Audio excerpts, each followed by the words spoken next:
How to repost a Facebook story like a pro. Ever come across an amazing Facebook story that you just have to share with your audience? Well, you're in luck. In this quick guide, I'll show you exactly how to repost a Facebook story in just a few simple steps. But before we dive in, smash that subscribe button. It really helps me out. All right, let's get started. Open up the Facebook app or head to facebook.com. First, find the story you want to repost. Just swipe over and tap on it. Now, here's where the magic happens.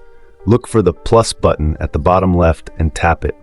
If the story owner allows resharing, you'll see a share story option pop up.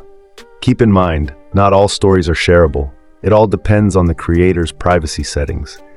If reposting is enabled, you can instantly share it to your own Facebook story or even send it via Messenger. Want to share it on Instagram? That's possible too. Just tap the Instagram option and follow the prompts. If you don't see the share story button, it means the original poster has restricted reshares. But hey, no worries. Now you know how it works. Found this helpful? Hit that like button and drop a comment if you have any questions. Thanks for watching.